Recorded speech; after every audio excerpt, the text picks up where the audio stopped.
Conocer y creer, porque en el Evangelio la justicia de Dios se revela por fe y para fe, como está escrito: mas el justo por la fe vivirá. Romanos 1:17.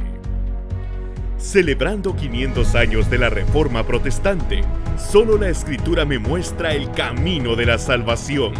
Solo por la gracia soy justificado. Solo por la fe soy salvo. Solo Cristo es el camino de mi salvación. Solo a Dios la gloria. Salvo solo para la gloria de Dios. La Reforma, los 5 pilares de la salvación. Alguien puede alegrarse en esta hora. Quiero que también enviemos un caluroso aplauso a todos los que nos siguen por las redes sociales, por televisión, por radio, por los diferentes medios de comunicación. Ciudad de Guatemala, Lluvias de Gracia Sede, a nuestras zonas de expansión, a nuestras iglesias filiales. Pues bien lo decía el pastor Guido, estamos cumpliendo a 3 semanas, estamos prácticamente de cumplir 500 años, 5 siglos de un gran acontecimiento. Resulta que por esa época, en el siglo XVI, a inicios de ese siglo, había un joven llamado Martín, estaba estudiando leyes y en su carrera comenzó a tener ciertos conflictos en su espíritu y en su alma, preocupación por la eternidad. Uno de esos días lo atrapó una tormenta eléctrica, estaba muy fuerte la lluvia, la electricidad, y él sintió morirse. Y en su angustia clamó a Dios y le ofreció a Dios que si le salvara la vida, él le iba a servir para siempre. Así fue como Martín Lutero se enroló en lo eclesiástico, en lo religioso, y comenzó a estudiar para monje y se hizo fraile, el fraile Martín Lutero.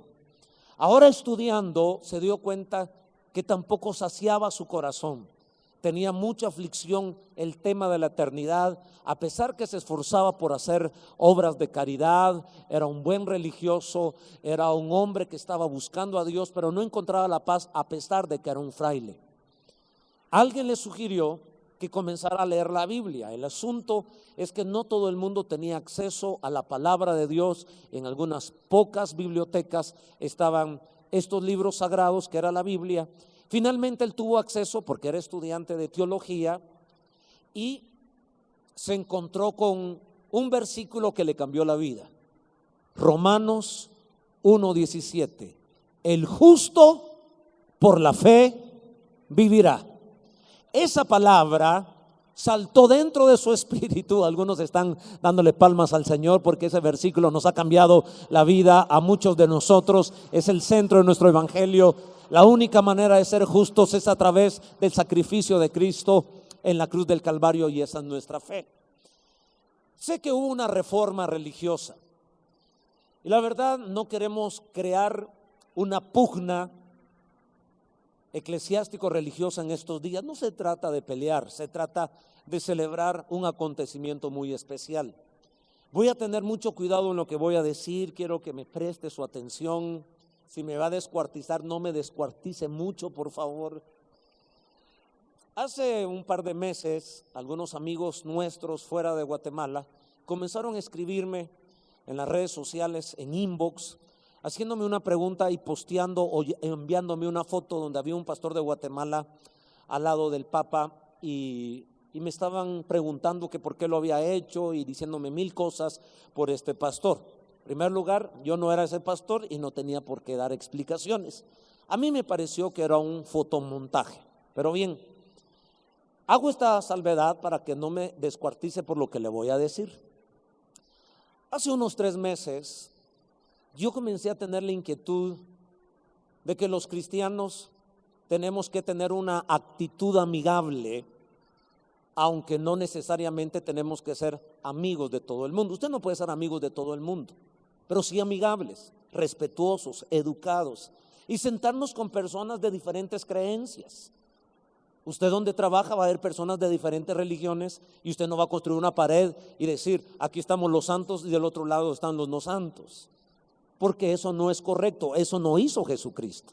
No se trata de pelear, peleando no logramos nada. Se trata de unirnos los que estamos buscando a Jesucristo, porque la religión nos salva, y de eso trató la Reforma. La Reforma no pretendía pelear. Este joven llamado Martín Lutero, siendo líder de una iglesia católica en la ciudad de Wittenberg, está como a 100 kilómetros de la capital de Alemania actualmente, ahí era donde estudiaba. Entonces en la universidad tenían un tablero para poner noticias, y el 31 de octubre de 1517, la historia dice que el mismo Martín Lutero, el fraile Martín Lutero, clavó 95 tesis, 95 pensamientos, que realmente lo que él quería era invitar a filosofar o a teologizar con algunas personas sobre la propuesta, que realmente lo que radicaba era sobre la salvación. ¿Por qué? Porque estaban construyendo la Basílica de San Pedro, pero no alcanzaba la plata, porque ni un templo se construye con nada gratis. Nosotros mismos estamos construyendo un edificio y estamos apelando a que usted contribuya. Pero ¿cuál era el punto? Entonces se estableció una bula papal, era un documento que venía de Roma, donde se permitía, se enseñaba, se adoctrinaba que la manera de alcanzar la salvación y de sacar a la gente del infierno o del purgatorio, como enseñaban ellos, era a través de dinero. Eso se llamaba indulgencias. Entonces, ¿qué sucedía? En su afán de construir el edificio, comenzaron a establecer una doctrina que no enseña la Escritura, que usted no encuentra en ninguna parte, que la gente entra al cielo por dar dinero. Pero entonces establecen este tipo de doctrina, y hubo un predicador de ellos llamado Johann Tetzel, que se hizo campeón en la recaudación de las indulgencias. Y entonces estableció la teoría que cuando la moneda tocaba el fondo del recipiente, tocando y el alma saltando del infierno o del purgatorio. Entonces el asunto es que los que tenían plata sí podían salvarse o reducir su tiempo en el purgatorio de los familiares que amaban, los tíos, de los padres, de los abuelos. Imagínese usted cómo ama uno a sus padres, a sus abuelos. Y si uno tiene la conciencia que le dieron la espalda a Dios y están sufriendo en un lugar, y si uno puede rescatar, y si eso fuera cierto, ¿quién no daría el dinero para sacar un alma del infierno? Comenzaron a recaudar mucha plata, pero Martín Lutero años atrás había descubierto que la única manera de tener paz en su corazón era a través de la fe. El justo por la fe vivirá. Y él dijo, esto no es congruente. Si queremos construir la basílica, demos el dinero, pero no para ser salvos. Ponen las 95 tesis, y eso le valió la expulsión, ser declarado hereje. Lo iban a quemar en la hoguera, y él tuvo que escaparse, y ahí es donde comienza la llamada Reforma. Hoy, de manera introductoria, porque vamos a estar cada semana estudiando este tema tan interesante de los 5 pilares, por eso usted mira en la pantalla, los 5 pilares de la salvación. Entonces hoy vamos a entender 2 grandes aspectos. Número 1, vamos a entender cómo la Reforma tuvo un impacto en la sociedad, porque el asunto no solo fue religioso, porque la Biblia no es para encerrarla 2 horas el domingo dentro de un edificio.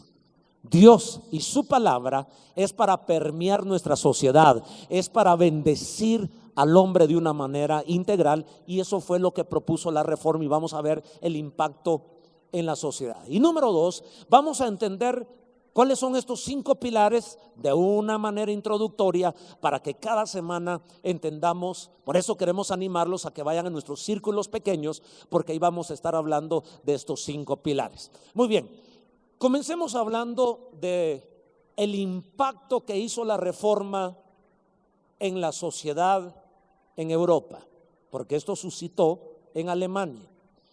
¿Y por qué hemos de ocupar estas semanas para hablar de historia? La historia produce ánimo, la historia produce motivación, la historia nos puede inspirar para que nuestra nación guatemalteca y para que los países de Latinoamérica también podamos vivir una transformación.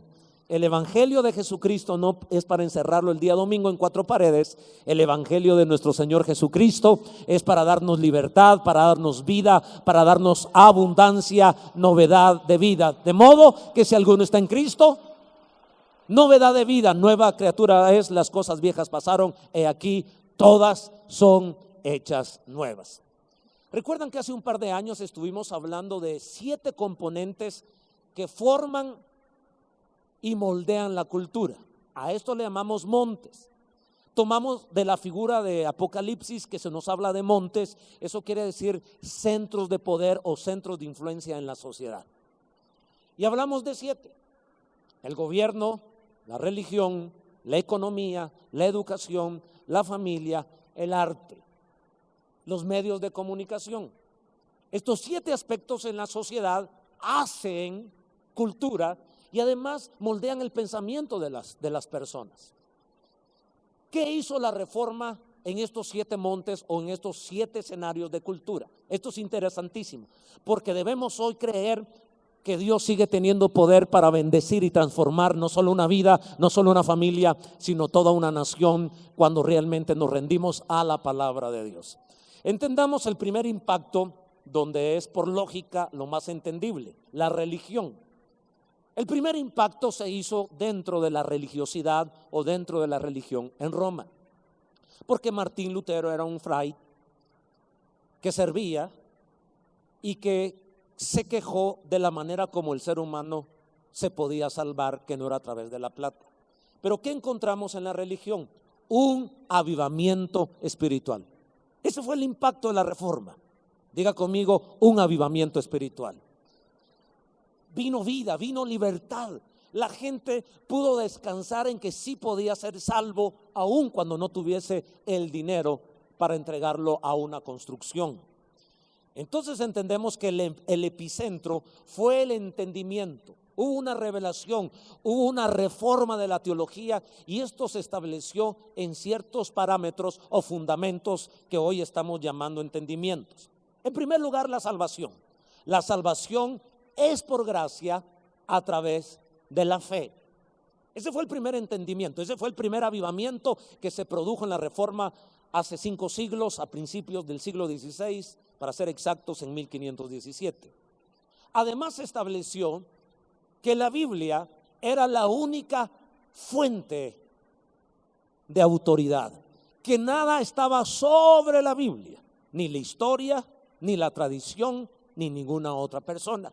Y en tercer lugar, también vemos que en esta reforma o este impacto religioso, la música fue afectada positivamente, porque antes se cantaba en latín dentro de la liturgia, dentro de las iglesias, y resulta que la gente no sabía latín. Es como que aquí cantásemos en hebreo. No sabemos hebreo, la música podría estar bonita, pero nos quedamos ebrios, no hebreos, sino ebrios en la luna. No entenderíamos. Entonces se leía pocas porciones de la Biblia en el latín. La Biblia era la Vulgata latina. La gente no sabía esto, nada más. El clérigo sabía estas porciones y las leía. Pero surge el famoso himno, el famoso canto cristiano. Torre fuerte, castillo fuerte. No era Torre Fuerte, esa fue otra música de mi juventud. Esto era Castillo Fuerte. Ahora, hubo un avivamiento espiritual, y estas semanas vamos a estar hablando entonces de ese avivamiento a través de lo que se ha conocido como las 5 solas. En unos minutos les estaré hablando de manera introductoria, y principalmente entre semana estaremos hablando de ello. Pero no solo la religión fue impactada en esta reforma, la economía. ¿Qué pasó con el comercio? ¿Qué pasó con la economía? Esto le va a parecer muy interesante. Usted puede ir a la historia, usted puede ir a los sociólogos y comprobar lo que aquí estamos explicando. Hace unas 3 semanas vino un teólogo, un filósofo, incluso es abogado también, es el doctor César Vidal. Búsquelo en YouTube, usted va a aprender mucho ahí, yo lo he estado revisando. Y este hombre nos ayuda a recordar la historia y nos hace ver cómo la economía fue impactada. ¿Por qué? Porque la reforma propuso dignificación a la economía, dignificación al trabajo y a la cultura financiera. Vino una nueva luz. Hasta entonces, la tradición, la religión, estaba diciendo que había una clasificación de oficios o de trabajos. España y la Iglesia Católica, porque los españoles fueron los que nos conquistaron, recuerda usted, se descubrió América en 1492, mientras estaba dando la reforma en Europa, se estaba conquistando América. Y los que estaban trayendo la conquista, estaban trayendo a España, estaban trayendo una religión. Y esta perspectiva de ver la Biblia, en primer lugar, no conocían la Vulgata, es decir, no conocían el latín, y tenían la concepción que había una diferencia en oficios o en trabajos. La religión decía que estaban los oficios nobles o dignos y los trabajos menos dignos. La religión proponía que habían dos tareas nobles. Uno, la milicia. El que era militar, entonces ese sí era un trabajo que agradaba a Dios porque era digno. Y lo otro era el clérigo.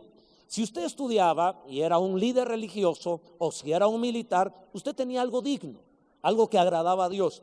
Pero luego había una línea divisoria donde estaban los menos dignos. Maestro, médico y cualquier otro oficio no glorificaba a Dios. Así vino España a conquistarnos. Entonces, con esa dualidad, en Latinoamérica el trabajo es una maldición. O sea, creían que trabajar era una maldición, que Dios había castigado a Adán y a Eva por haber pecado y la manera era: ahora tendrás que trabajar. Y eso es falso. Como la gente no leía la Biblia, como la gente no conocía la Biblia, entonces tan fácil es que los pueblos sean manipulados cuando no hay un libro llamado Biblia. ¿Qué pasó con la Reforma? La Reforma dijo cosas diferentes, porque la Reforma comenzó a leer la Biblia. Martín Lutero tradujo, o la Reforma tradujo la Biblia de la Vulgata latina al alemán, y la gente comenzó a leer en alemán, los que vivían en Alemania. Luego se tradujo a otros idiomas, al holandés, al inglés en Inglaterra, y en 10, 20, 30 años la Reforma había recorrido porque la gente estaba leyendo las posturas, las interpretaciones de la Biblia. Fue así como el Catecismo de Ginebra de 1562 se incluye una oración que hace el negociante o el empresario y los trabajadores antes de iniciar su faena. Literalmente se lo leo. Decían ellos: sin Dios nada va bien o puede prosperar. Así era su oración.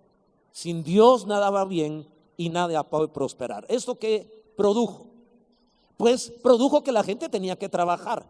Además que lo tenían que hacer sin fraude o engaño, de tal manera que nos preocupamos más de seguir sus ordenanzas que de satisfacer nuestro apetito de hacernos ricos. Hubo un cambio de mentalidad. Nos cuenta este historiador Vidal, el que estuvo hace unas 3 semanas acá, es español, ahora radicado en Miami, que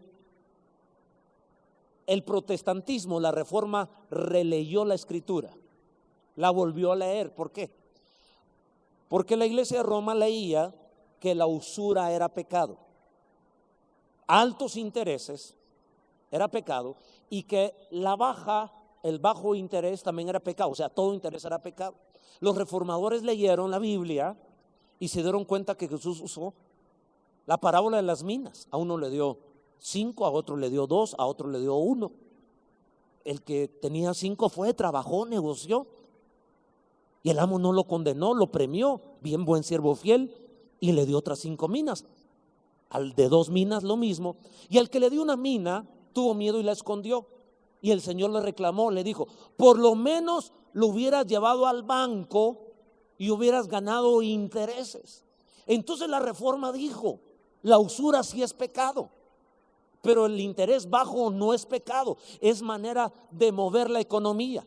Así que la Reforma propuso en estos países que abrazaron toda esta corriente de ideas, Alemania, Holanda, los Países Bajos, por supuesto Holanda, Inglaterra, Suecia, Escocia, estos países ricos, entonces comenzaron a desarrollar la banca. ¿Están todavía conmigo? Por eso es que estamos hoy recordando la historia, porque la historia de la Biblia dignifica el trabajo. Cuando el empresario está tratando bien a sus colaboradores desarrollando proyectos, también está adorando a Dios. Cuando nuestro campesino está labrando la tierra, también está adorando a Dios. Martín Lutero dijo, cuando la niña ordeña la vaca, también adora a Dios. Eso entonces hace que la gente avance y prospere. ¿Están todavía conmigo?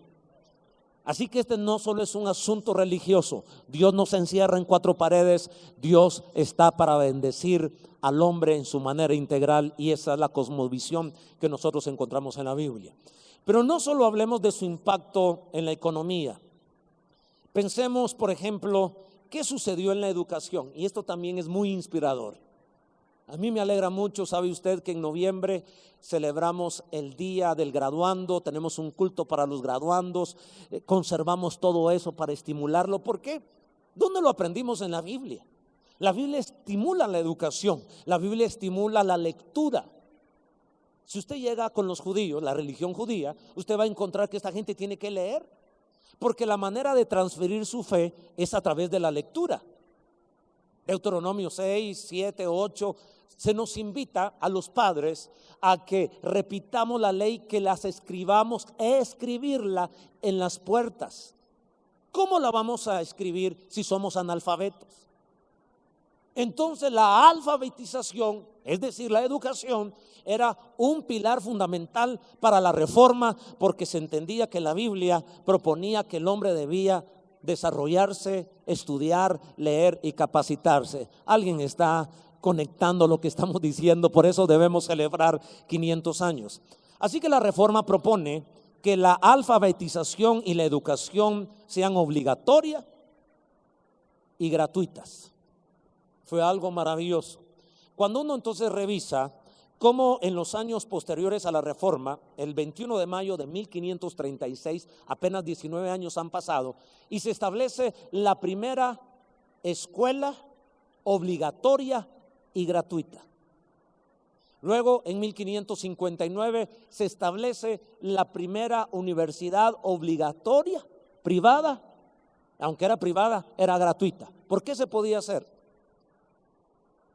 Porque los protestantes o la reforma o estas iglesias entendieron la importancia de leer. Calvino decía, sin educación no hay reforma. Teníamos que leer. Usted llega con los judíos, están leyendo.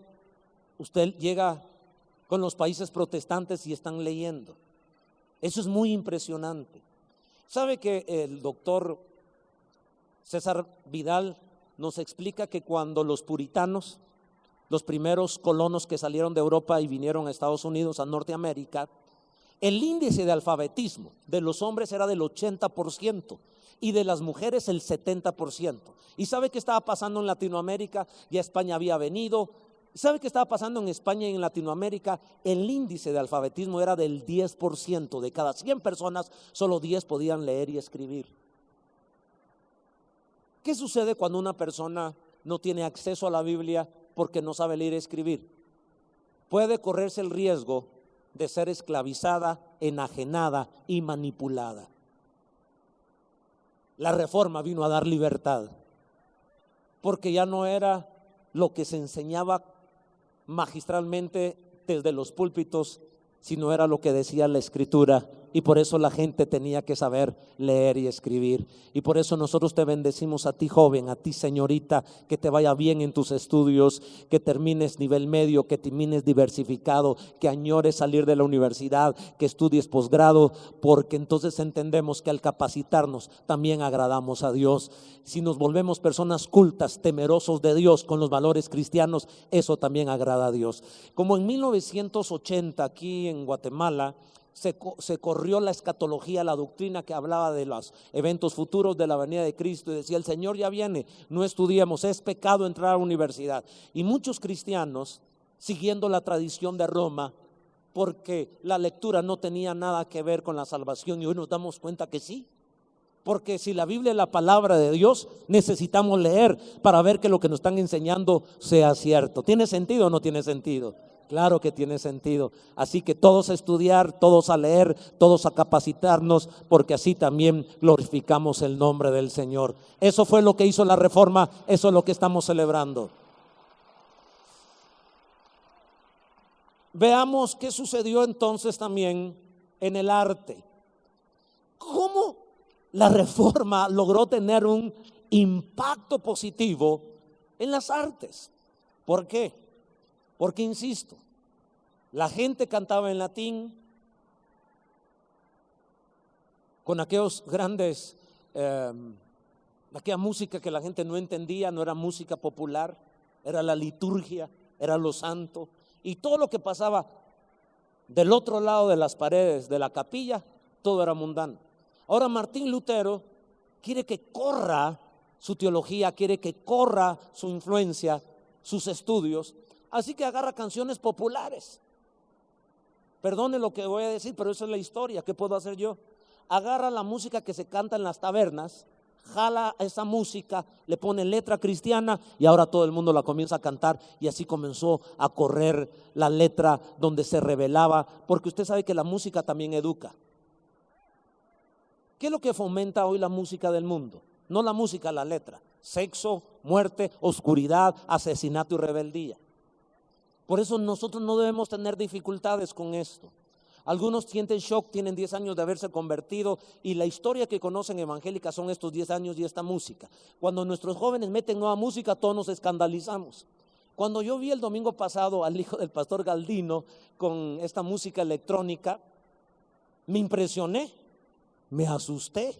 Yo dije, ya estoy viejo. Fue el mejor análisis que hice. Yo hubiera dicho, yo soy el pastor de la iglesia, porque generalmente lo que no le gusta al líder espiritual lo sataniza.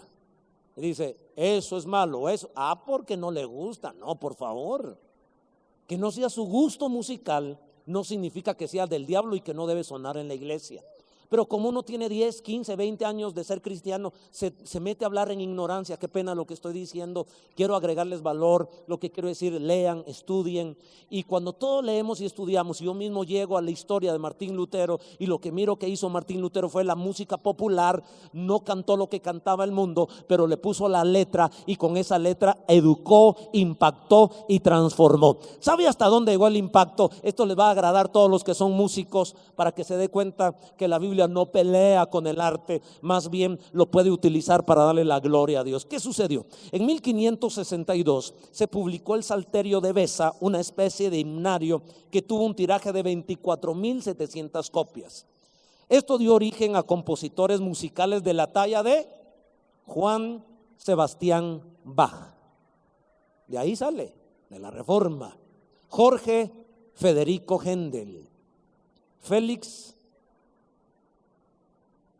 En la Quinta Sinfonía de Mendelssohn hay un tributo a la Reforma al incluir un fragmento de Castillo Fuerte. Fue el himno que compuso Martín Lutero. ¿Cuándo lo compuso? Estaba siendo perseguido, lo declararon hereje, el dictamen papal con la Santa Inquisición, que era lo que hacía en la Inquisición. Los determinaban a la hoguera, a matarlos. Así que la Inquisición causó mucho malestar, matando a mucha gente. Martín Lutero tuvo que huir, pero en su huida, cuando estaba huyendo, compuso Castillo Fuerte. Así dice parte de este himno: Castillo fuerte es nuestro Dios, defensa y buen escudo, con su poder nos librará en todo trance agudo. Con furia y con afán acósanos Satán, por armas deja ver astucia y gran poder.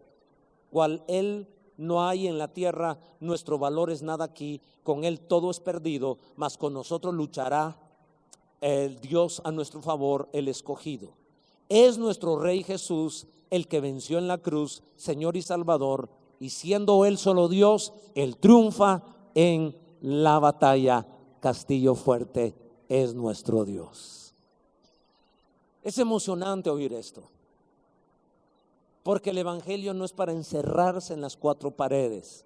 Nosotros te bendecimos Vayan al arte, vayan al teatro, vayan al cine y sean artistas, pero no hagan las cosas que hacen el mundo. Háganlo con excelencia el arte y desde ahí mantengan sus valores cristianos. No tendemos al homosexualismo, no tendemos a la inmoralidad, no tendemos al lesbianismo, pero sí podemos ser buenos actores, sí podemos ser buenos artistas, sí podemos ser buenos músicos, sí podemos ser buenos jugadores de algún deporte. Alguien debe gozarse con esto. Porque yo no quiero que usted le diga a su hijo: uy, no se meta ahí al conservatorio, no se meta ahí a esa escuela de arte. Enséñale bien a su hijo que defienda sus valores, pero tenemos que permear la cultura como lo hizo la Reforma. ¿Qué pasó con los medios? Los medios de comunicación, el fuerte. No teníamos las redes sociales como ahora, no teníamos el internet. ¿Sabe por qué Martín Lutero llevó sus 95 tesis a ese tablero de la iglesia de Wittenberg en la universidad? Porque ahí la gente letrada era donde se informaba, llegaba y leía, y se informaba lo que estaba sucediendo. Pero ahora, ¿qué sucedió? Nosotros sabemos que en estos años Juan Gutenberg había inventado la imprenta, pero no le encontraban utilidad. Y fue en el momento cuando surge la Reforma. Se encierra Martín Lutero y comienza a traducir la Biblia del idioma original al alemán, y comienza la imprenta a tirar grandes tirajes de la Biblia. Y comenzó a correr la Biblia en Alemania, en Holanda, en Suecia, en Inglaterra. Y hermano, qué precioso aquello que solo gente especial podía leer y tener en un idioma que nadie entendía. Ahora la Reforma le dijo a todo el ciudadano: tal vez tú no tienes mucho dinero, mucho intelecto y no te sientes muy digno, pero ahora aquí está la Biblia en tu idioma, puedes leerlo y puedes darte cuenta por tu propia razón, por tu propio intelecto, por tu propia inteligencia, lo que Dios quiere para tu vida. Eso fue maravilloso. Pero déjeme explicar algo más, por qué estamos celebrando y por qué estamos entusiasmados. Y el 31 de octubre a las 5:30 vamos a ir al IRTRA Petapa como familia a celebrar, para que nuestros niños nos digan: ¿y por qué en el IRTRA, papá? ¿Por qué en el IRTRA, mamá? Como le decían los hijos de los israelitas a sus padres en el desierto: ¿por qué estamos celebrando la Pascua? ¿Por qué estamos durmiendo aquí en estas carpas? Para que los padres les digan: es que un día fuimos esclavos y nuestra vida era miserable, pero Dios nos libertó, y esa primera noche celebramos la Pascua y el Señor nos ofreció libertad y la tierra prometida. Era una fiesta pedagógica. Lo mismo vamos a hacer el 31 de octubre. Vamos a ir al IRTRA y ojalá que el niño le diga: papá, mamá, ¿y por qué? ¿Por qué estamos aquí en el IRTRA? Es que hace 500 años, hoy mismo, 31 de octubre, el mundo tuvo una nueva luz. La Biblia fue devuelta a la gente, la palabra de Dios fue devuelta a la gente, y las personas entendieron que la única manera de caminar hacia la eternidad era a través de la gracia, de la fe en nuestro Señor Jesucristo, porque solo Jesucristo puede salvarnos. Va a ser algo tan bello. Por eso yo digo que también hay que celebrar la Navidad, para poderle explicar a nuestros hijos cómo nació nuestro Señor Jesucristo. ¿Qué pasó en la Reforma con la familia? Y esto es un poco álgido, es un poco tenso. No estamos produciendo polémica, estamos narrando la historia. Como ellos tuvieron acceso a la Biblia, Martín Lutero y sus amigos se dieron cuenta que la gente que estaba al servicio de Dios, los que habían sido llamados a ser clérigos, ellos encontraban en la Biblia que algunos servidores de Dios no tenían el don célibe, el celibato. Que Pablo sí, que Pablo no se casó, pero que Pedro tuvo una suegra, y tener una suegra significa que se había casado y probablemente tuvo hijos. Y se dio cuenta que los otros apóstoles también se habían casado. Entonces Martín Lutero y la Reforma dignificó el matrimonio. Sus amigos le decían a Martín Lutero: no te cases. ¿Y sabe por qué le decían que no se casara? No por lo que usted está pensando. Le decía que no se casara porque si no la gente iba a decir: ¿con qué razón clavó sus 95 postulados? Porque él quería un pretexto para casarse. Y esa no era la verdad. Su tema era la salvación. Pero cuando él se da cuenta que él no tiene el don del célibe, entonces sus amigos comenzaron a casarse. Y estos artículos comenzaron a llegar a ciertos monasterios y llegó a unas monjas que al leer que la gente podía servir a Dios y casarse, que algunos tenían el don y otros no tenían el don, pero el que quería servir a Dios podía hacerlo de una o de la otra manera. Entonces ellas salen huyendo de su monasterio, se escapan y van a Wittenberg y se encuentran con estos monjes o frailes, amigos de Martín Lutero, y comenzaron a casarse. En eso una señorita monja llamada Catherine Bombora, esta Catherine le escribe una carta a Martín Lutero y le dice: don Martín, por favor, todos sus amigos se han casado y todas mis amigas monjas también se han casado, y resulta que usted está solo y que yo estoy sola. ¿Por qué no cambiamos la historia? Y entonces le propone que entren en una relación. Al final se casa Martín con Catherine, tienen 6 hijos. Pero ¿cuál fue el mensaje? El mensaje es: el matrimonio es santo ante los ojos de Dios. Tener hijos es santo ante los ojos de Dios. ¿Sabe qué hizo la Reforma? La Reforma le dijo a la madre: cuando usted está educando a sus hijos, ese es un trabajo digno. Así no lo miraba España, así no lo miraba Roma. Y cuando uno revisa los países europeos que fueron potencia y ahora no lo son, porque su teología se equivocó, usted revisa Italia, revisa España y revisa Portugal, contra Alemania, Suecia, Holanda, Inglaterra. ¿Por qué la diferencia?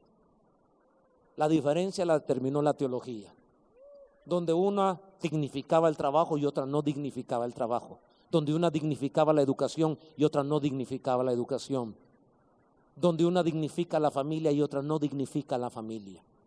La Reforma dignifica la familia, la Biblia dignifica la familia, porque tanto el machismo extremo o el machismo y el feminismo son antibíblicos, porque el machismo subyuga a la mujer, esclaviza a la mujer y le hace sentir a la mujer que estar en la casa es una empleada que tiene que restregarse la vida ahí, que eso también es un error.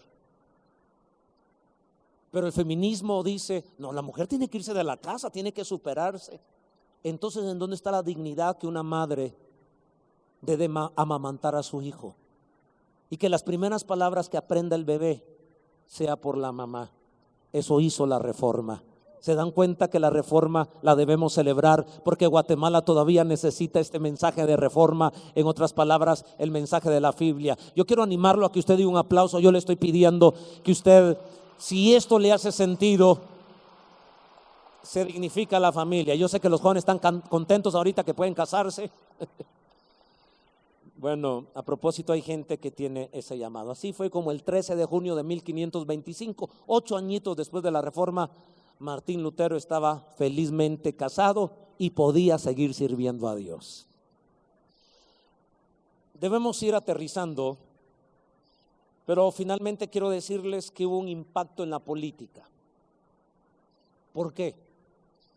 Porque resulta que la Reforma, al revisar, al releer la Biblia, entendió que la Reforma tenía que introducir el concepto de la supremacía de la ley sobre las instituciones.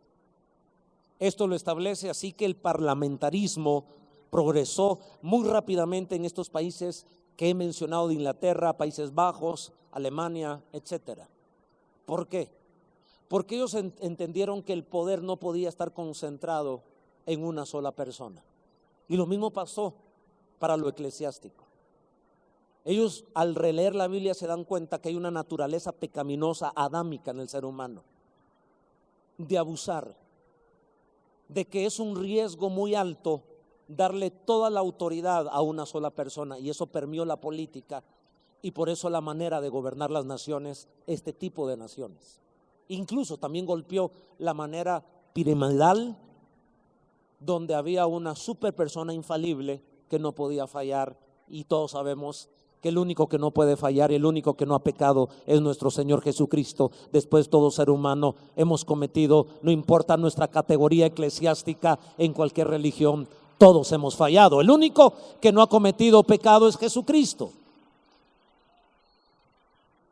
Entonces eso causa un impacto muy profundo en la política. para entender, como hemos creído, que es mucho riesgo porque el poder corrompe y el poder absoluto corrompe absolutamente. Muy bien, ¿están conmigo? Estamos celebrando 500 años. Estamos recordando la historia para tener identidad, porque la identidad nos da propósito. Vale la pena recordar esto porque nosotros podemos causar una bendición para nuestro país desde nuestra posición, que lo que tú haces, aunque no seas pastor, aunque no seas un líder dentro de la iglesia, puedes ser un líder allá en tu trabajo, allá en la universidad, allá en el arte, allá en el monte donde te muevas. ¿Cómo debemos concluir? Como nos vamos a tomar estas semanas para hablar de los 5 pilares, resulta que las 95 tesis y otros tratados de Juan Calvino, que era un francés que tuvo que refugiarse en Ginebra, porque ahí fue donde lo protegieron de la Santa Inquisición, y todos estos escritores de la Reforma, a los años se resumieron en 5 doctrinas que le llamaron las 5 solas, porque en latín ese término es solamente. ¿Qué propusieron ellos? Quiero que me siga, por eso esta serie se llama Los 5 pilares de la salvación. Número 1, dijeron ellos, sola escritura. Diga conmigo, sola escritura. 2, sola gracia. 3, sola fe. 4, solo Cristo. Y 5, solo la gloria a Dios. O solo a Dios la gloria, que es lo mismo. En eso se resume. Lo que propusieron los reformadores es que el único camino de la salvación es a través de un regalo inmerecido llamado gracia, un don inmerecido. Por la fe, depositar toda nuestra confianza en Jesucristo y en su obra en la cruz del Calvario. Según nos lo enseña la Escritura, solo la Escritura, para la gloria de Dios. Leamos este versículo y oramos. Debe estar en la pantalla. Efesios 2, capítulo 2, versículo 8, 9 y 10. Dice la Biblia, porque por gracia, diga conmigo gracia, solo la gracia, sois salvos por medio de la fe. Y esto no de vosotros, pues es un don, un regalo de Dios. No por obras, diga conmigo obras. A ver, más fuerte, obras. No por obras para que nadie se gloríe. Eso es lo que nos dice el versículo 9, versículo 10. Porque somos hechura suya, creados en Cristo Jesús para buenas obras. Así que el versículo 9 dice que no es por obras, y el versículo 10 nos dice que somos hechos para buenas obras. ¿Cuál es la diferencia?